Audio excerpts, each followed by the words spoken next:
Wurundjeri, Kuzazangpo, Kimcho, Salamat Pagi Abakaba, Sana Sante Bawana, Talofa, G'day, how are you?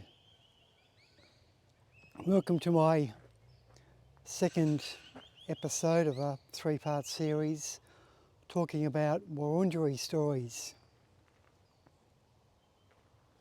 And I'm reading these boards. There's actually 7 boards. I thought there were 6 yesterday. And I'm reading these out in no particular order. This is the actual first one, so this is a little bit of a introduction, but it doesn't really matter. So let's get to it. So obviously the Wurundjeri people are the First Nations peoples, the traditional custodians of this land. And obviously I pay my deepest respects to all elders and members, past, present and emerging. Okay, let's get on to it. Wurundjeri, which is what I said at the start of the video. Wurundjeri, Wurundjeri Bik, welcome to Wurundjeri country. That's the translation. Wurundjeri, or welcome to Pound Bend, a central living and gathering place for the Wurundjeri people from time immemorial. The Wurundjeri people welcome you to this sacred site and in turn ask that you respect and care for this country. Wurundjeri stories, which are these boards, is a Yering-Bering or bush path comprising 6 interpretive signs located along the river path moving upstream. This trail has been developed in partnership with the Wurundjeri elders to reflect their history, culture and traditional life at Pound Bend. Each sign includes a section entitled Bunjil Challenges, offering activities for children. I'm not doing that. The language of the Wurundjeri is Woi Wurrung, and they believe that ancestral spirits created the world during the dream time. Bunjil, the eagle, created Wurundjeri people, the animals, the land and the waterways. Wurundjeri people have a rich culture with strong connection to the land and spirit world. There are many traditional Wurundjeri ceremonies and practices that celebrate this rich culture, many of which still occur today. One of the most important is the Tanderum, or Welcome to Country ceremony. You might have heard of this. Next heading, Tanderum, Welcome to Country ceremony. In traditional life, visiting clans would be formally welcomed by the Wurundjeri elders with a Tanderum ceremony. Decorated possum skin cloaks would be worn during the ceremony. The Nurungita, or headsman, would offer the visitors gifts to symbolise that they were free to access the local resources, and reed spears were snapped to assure their safety. Visitors would also bring gifts to their hosts. All visitors pass through the smoke of a fire smothered in young managum leaves. So it's a smoking ceremony, which represent cleansing and respect for Wurundjeri people. The Tanderum still forms an integral part of the Wurundjeri person today. So there you go. Even our parliamentarians, the bureaucratic arseholes, they actually very important parts of opening ceremonies. They still use a smoking ceremony. Okay, but politicians, I don't trust, they're greedy bastards. Anyway, let's go on to this next sign. Here we go. All right, next sign. Mind you, it's a bit busy. Today's a Sunday. There's people everywhere and cars arriving, so bear with me. Birrarung, or River of Mists.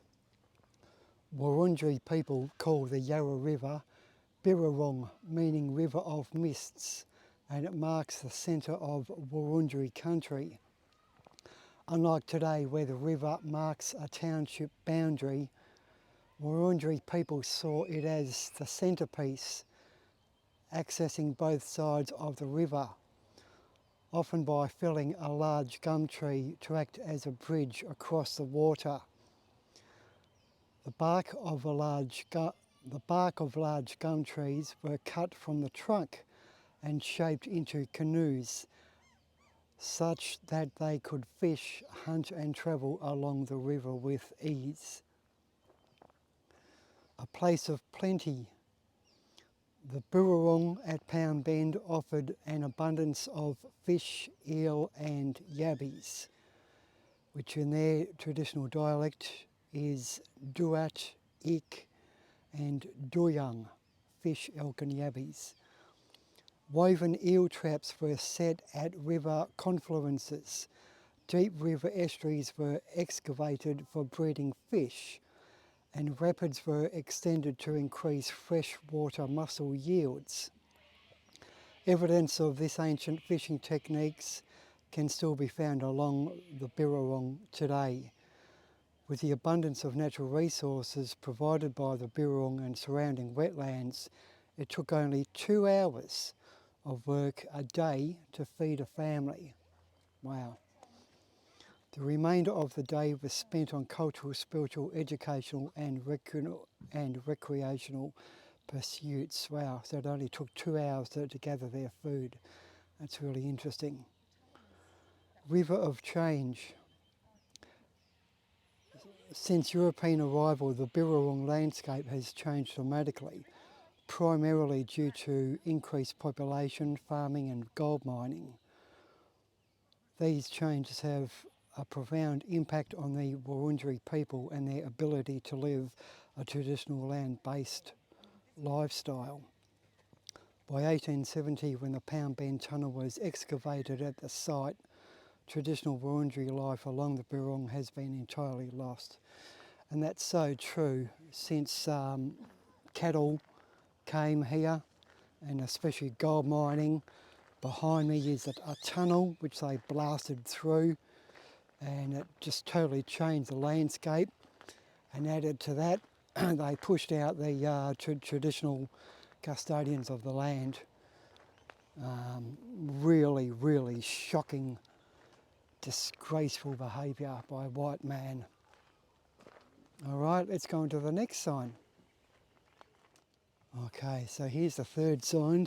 So this will be the last sign or board I read out to you for part 2. And the heading is Wurundjeri History at Pound Bend, a place of life, hope and loss. Traditional lands.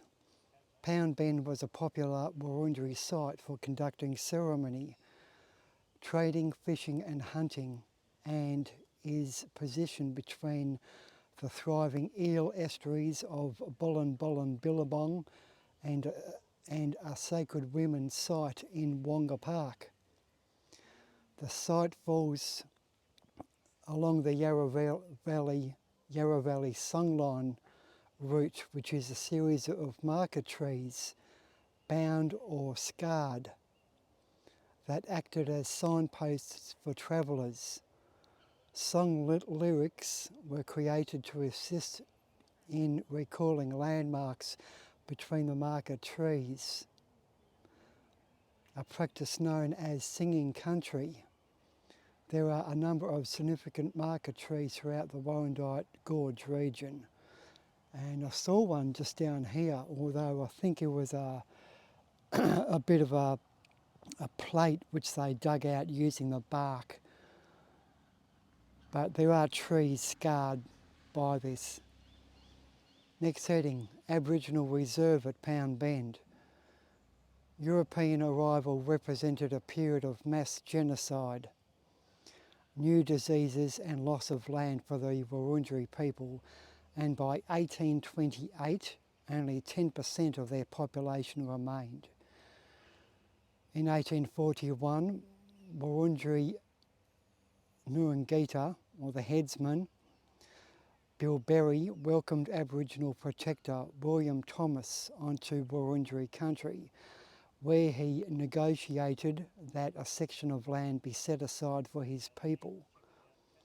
In 1850, Pound Bend Aboriginal Reserve was created, which provided some hope for the survival of the Wurundjeri people and their traditional way of life. Gold rush takes over. In 1851, gold was discovered in Warrandyte, causing an influx of miners and new settlers.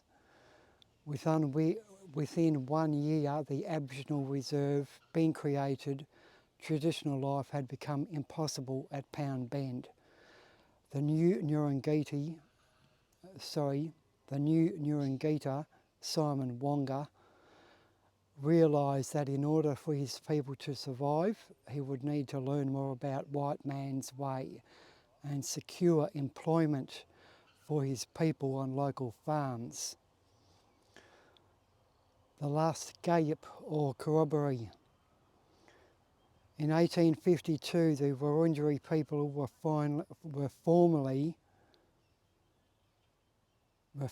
removed from their traditional land at Pound Bend.